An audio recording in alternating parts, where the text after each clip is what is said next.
चीज समझा दीजिए मुझे। अब मैं मथुरा जाती हूँ, वहां जो बांके बिहारी का मंदिर है, उस ट्रस्ट का अगर किसी जमीन पर कब्जा हो जाता है वहीं पर आसपास के इलाके में, तो सेम प्रावधान उसके लिए नहीं है जी?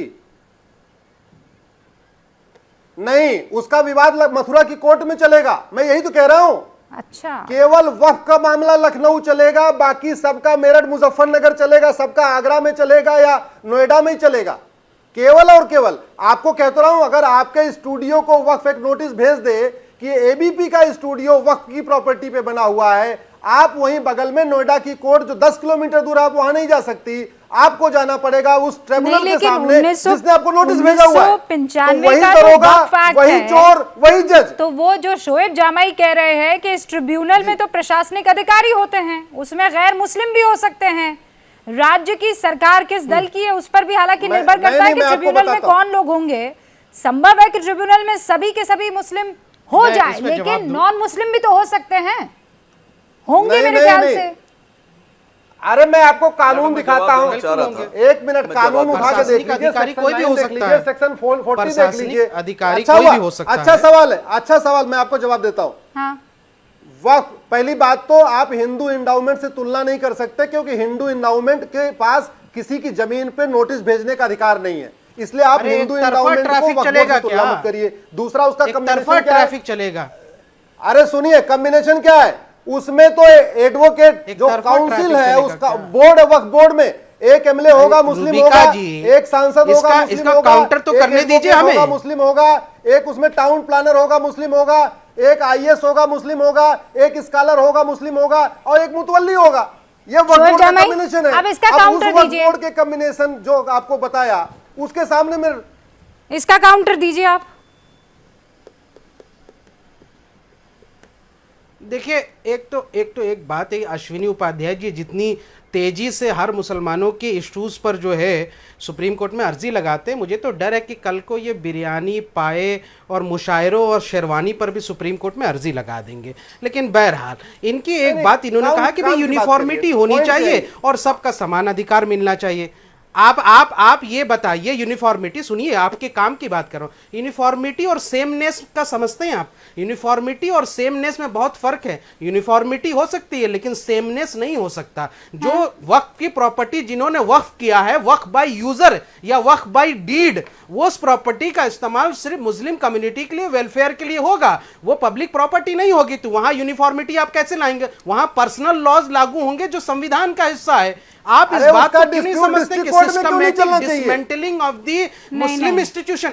अरे भाई सुन लीजिए, मैंने आपको सुना तो सुनिए ना, एक सेकंड, 30 सेकंड सुन लीजिए। मैं किसका काउंटर मांग रही थी? 30 सेकंड सुनिए आप। मान लीजिए कुछ गड़बड़ हो जाती है, आपकी जमीन आपने दान कर दी, ठीक है, आपने दान कर दी, अब आपका बच्चा कहता है कि नहीं ये मेरी जमीन है, वक्फ ने इस पर ये उस पर हक जमा दिया है, तो उसके लिए कोर्ट जाएगा ना आदमी, कोर्ट जाएगा ना भाई। जिसकी जमीन नहीं है उसके खिलाफ वो उसी के घर कैसे जा सकता है? अब बहस के आखिरी पड़ाव में हम पहुंच चुके हैं। बहुत हद तक चीजें आपको समझ में आई होंगी कि क्यों अगर मुस्लिम पक्ष या AIMIM को लग रहा है कि एक ही समाज को, ये धर्म को निशाना बनाया जा रहा है, तो उसके पीछे की वजह क्या है, और अगर सरकार सर्वे की बात कर रही है वक्फ बोर्ड की, तो क्यों कर रही है? ये बातें आपको समझ में आ गई होगी। लेकिन चूंकि आखिरी पड़ाव है, मैं चाहती हूं कि और थोड़ा डिटेल में, गंभीरता से इस पर चर्चा हो जानी चाहिए। राकेश त्रिपाठी, मुझे शोएब साहब एक छोटी सी बात रही हूं मैं आपके पास, एक रिबेका जी छोटी सी बात, अच्छा, एक छोटी सी 10 सेकंड 10 सेकंड में पूरी कंप्लीट कर लूंगा, बस वो मैं छूट गई थी बात। देखिए, दो टर्म होते हैं, एक होता है सिस्टमैटिक डिसमेंटलिंग जिसके बारे में मैंने बात की, दूसरा होता है कन्फर्मेशन बायस। जब आपने इस सर्वे का ऑर्डर दिया, आप पहले से पूर्वाग्रह से ग्रसित होकर ये तय कर चुके हैं कि शासनाध्यक्ष गलत था 89 का। अब जो है मुझे इससे साक्ष्य जुटाने के लिए वक्फ की प्रॉपर्टी को हमको इसको नुकसान पहुंचाना। तो जब आप कंफर्मेशन बायस के शिकार होंगे तो आप ओपन एंडेड इन्वेस्टिगेशन नहीं हो सकता। मेरा सवाल सिर्फ यह है कि कंफर्मेशन बायस से शिकार होने के बाद आप कैसे इस सर्वे को यहां से लीगल और यहां से वैध ठहरा सकते हैं। इसमें सवाल नैतिकता का भी है, इसमें सवाल तकनीकी तौर पर भी है और इसमें सवाल कॉन्स्टिट्यूशनल वैलिडिटी का भी है कि आप आर्टिकल 29 आर्टिकल 19 जो राइट टू प्रॉपर्टी है उसका इंफ्रिंजमेंट है। लेकिन आपने यहाँ पर जो इसका इंफ्रिंजमेंट आप यहाँ कर पर रहे हैं। वर्बली रखी है उसमें बस मैं आपको एक लाइन बोल देना चाहती हूँ कि जो आप अगर चाहते हैं कि ये हिंदुस्तान सबका है, किसी एक का नहीं है, सबका है, उसमें हिंदू भी बराबर होंगे, मुसलमान भी बराबर होंगे, सिख भी बराबर होंगे और ईसाई भी बराबर होंगे। ऑल राइट सर, बिल्कुल होंगे। You understand this? लेकिन अब पर्सनल अगर लॉज कोई में नहीं ऐसा होंगे। एक्ट नहीं, सुनिए तो फिर पर्सनल लॉज में इसीलिए नहीं यूसीसी होंगे। वाला मामला आ जाता है ना। राइट टू प्रॉपर्टी का एक्ट है मैं ये। ये कह रही हूँ राइट कि टू- अगर राइट किसी टू प्रॉपर्टी राइट ये टू फंडामेंटल प्रॉपर्टी एक्ट में है। नहीं, right to right to property में प्रॉपर्टी ये कैसे फंडामेंटल हो गया कि अगर है, मुझे लगता है मेरी पहलू है। जमीन पर किसी ने अधिकार जमा दिया है तो वो मैं प्रूव करूंगी कि इसने अधिकार जमाया है। और अगर मुझे किसी तरह तो की आपके दिक्कत पास हुई ट्राइब्यूनल तो है ना मुझे भाई। उसी आदमी के दरवाजे को खटखटाना होगा जिसने कब्जा कर लिया है, instead of going to the court, जो कि मुझे हक नहीं आपके मिला है। पास- तो यहां बायसनेस आ गया ना। अब नहीं। रुकिए आप, मैं आपके एक और सवाल का भाई, जवाब चाहती हूं और सिर्फ आपका सरकार नहीं, को- जो सरकार हिंदुस्तान को का लगता मुसलमान है है। तो वो- रुकिए शोएब साहब, एक सेकंड वो प्लीज, गवर्नमेंट इंपॉर्टेंट को- है। राकेश त्रिपाठी मुझे इस सवाल का जवाब बोर्ड का दीजिए। सीईओ गवर्नमेंट द्वारा अपॉइंटेड आदमी होता है। शोएब जामाई को इस वक्त मैं नहीं मानती हूं क्योंकि वो वक्फ पे जुड़े हुए नहीं है, लेकिन वो एक आम मुसलमान की सोच को सामने रखने की कोशिश कर रहे हैं। मैं आपसे ये कह रही हूं कि ऐसा कोई कंट्रोवर्शियल मामला ना उत्पन्न हो, उसके लिए वक्फ और आप लोग मिलकर क्यों नहीं बात कर लेते कि वक्फ का बयान आ जाए, जैसे जमियत उलेमा हिंद का आया, दारुल उलूम का आया कि हमें कोई प्रॉब्लम नहीं है सर्वे से अगर मदरसों का कर रहे हैं, तो बहस ही ना हो फिर उस पर। रुचिका जी, मुझे लगता है कि इस बात से किसी को प्रॉब्लम होनी भी नहीं चाहिए और है भी नहीं। वास्तविकता में आम मुसलमान को कोई समस्या नहीं हो रही है और ये कोई मजहब से जुड़ा हुआ मसला भी नहीं है। ये मसला लीगल और इलीगल से जुड़ा हुआ है।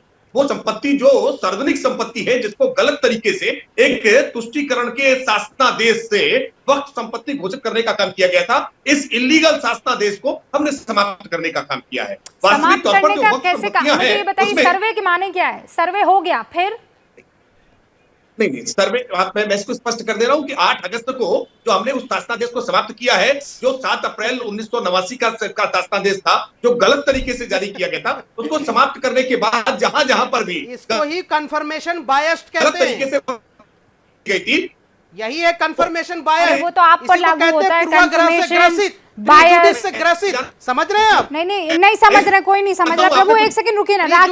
राकेश त्रिपाठी, मुझे ये बताइए कि सर्वे के माने क्या है? सर्वे हो गया फिर नहीं, सर्वे हो गया तो सांस नहीं होनी चाहिए। जो सही है वो सही रहेगा, जो हो गया तो क्यों नहीं जाएगा? संपत्तियां जो मुसर की जमीन है, बंजर की जमीन है, तो सार्वजनिक उपयोग की है, उसको अगर गलत तरीके से वक्फ के रूप में दर्ज किया गया है तो उसको वापस उसकी मूल अवधारणा में लाया जाएगा, मूल रूप में खोया जाएगा, ताकि वो सत्य उपयोग के लिए है। हम इस पद्धति का अश्विनी उपाध्याय, क्या ये हो सकता है जो राकेश त्रिपाठी बोल रहे हैं? क्योंकि उस लिहाज से तो फिर ये मामला लीगल बैटल में कन्वर्ट हो जाएगा।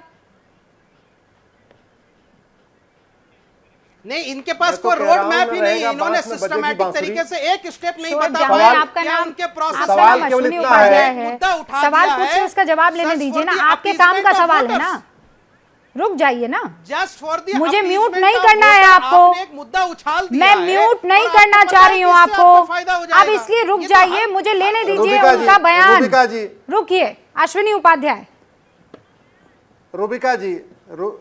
रूबिका जी, लीगल सिस्टम यह है कि जिसको बनाने का अधिकार होता है, उसको बदलने का अधिकार होता है, उसको वापस लेने का अधिकार होता है।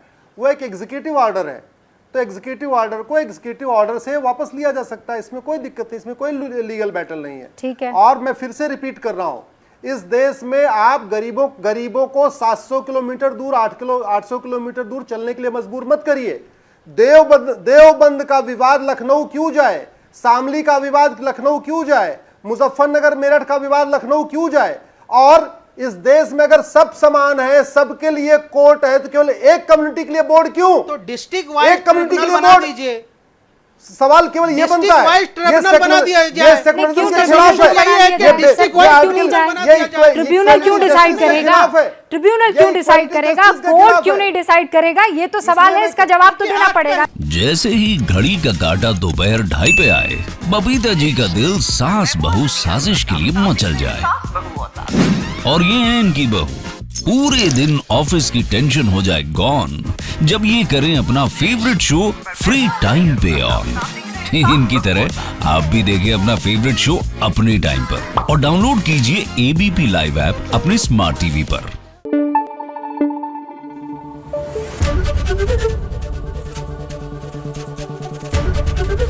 एबीपी न्यूज आपको रखे आगे।